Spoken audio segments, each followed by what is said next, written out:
Alright, and welcome guys. Now the assumption is that you're here watching this video because you've just figured out there's PvP in Ready or Not. So I'm going to show you how to install it and have fun with your friends, along with some tips and tricks on how to stay ahead of your friends and cause heaps of chaos. So stick around till the end and I'll give you my best kept secret for PvP. So let's get after it.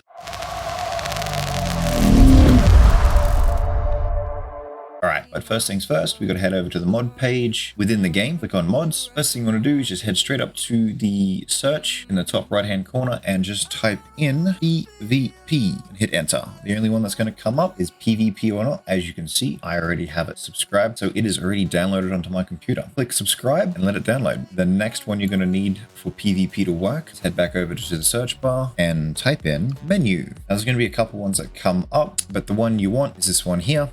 It's called in-game menu. Now this allows you to actually participate in PvP. Without it, you're going to make everything a lot more difficult.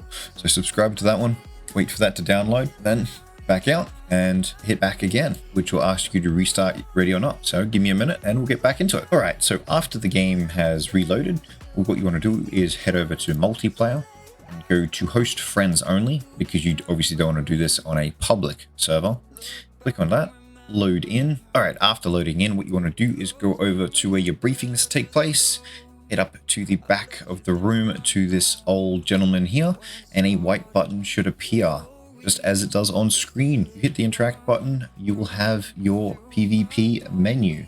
So these are the two different game mods: bomb defusal and last man standing. Now last man standing is not a free-for-all, it is a team versus team deathmatch. So one or two players, depending on how many you have, will load in as the MLO, which are the bad guys, and one or two will load in as SWAT. Now the servers do hold up to 8 for a standard squad, so the assumption is that you can have 8 players playing PvP. I have not tested the limits of PvP. The most I've had is 4 players, so 2 per team. So check it out, go through the maps. If you and your friends want to pick a different map, go for it. You have most of the maps here. There are a couple missing, but if this fails, if you get to this screen here and nothing pops up, so this old man doesn't give you the ability to interact, what you want to do is back out of the game, back over to main menu, and in main menu you should see this mod in-game menu. Click it, go over to mods here, and then up the top here it will say PvP or not. Make sure that is enabled. If it is not enabled, then this entire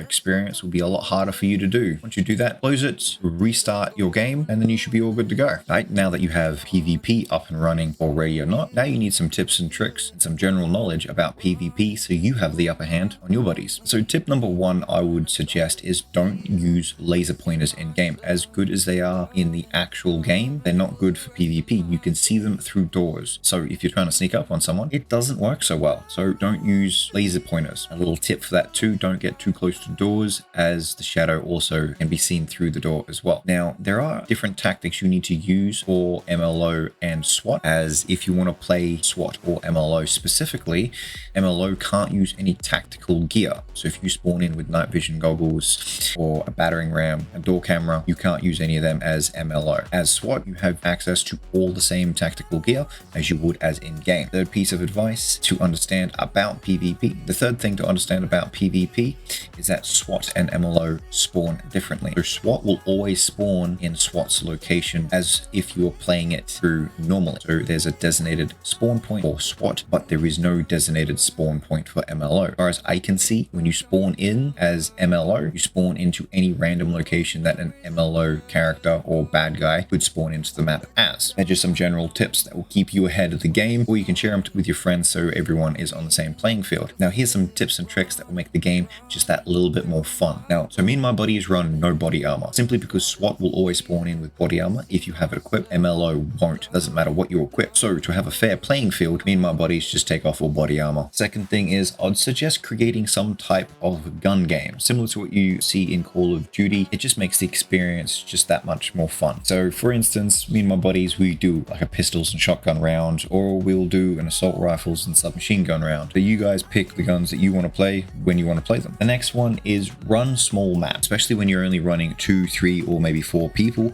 Some of the maps like Rust Belt, Elephant really are really freaking big. So it can take a while to find your opponents or your friends to kill them. So I would suggest using smaller maps like Ends of the Earth and Thank You Come Again, simply because they're smaller maps. And it's a lot more fun because you get more engagement. Now for my last secret advice that makes this game just interesting and keeps you on the edge of your seat just that little bit more is going to be Brad, my good friend and streamer. He's the one that came up with this strategy. I'm going to let him tell you how to use the strategy, how to destroy and make chaos on the battlefield with your friends. So until next time, keep it real, and as always, get out there and start kicking ass.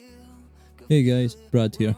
Ready Player 99 has asked me to show you my favourite sneaky tactic for Ready or Not PvP. The first step is locating an appropriate room. I'm looking for somewhere that I can plant the explosives and see the side of the door the enemy is going to walk through, whilst being far enough away that the blast won't kill me. So once you've got your charge set up, it's as simple as stepping back and letting your opponent walk right into it. I've found it works best to detonate as the player passes by the door. And just like that, you won a round without firing a bullet and your opponent's minorly upset.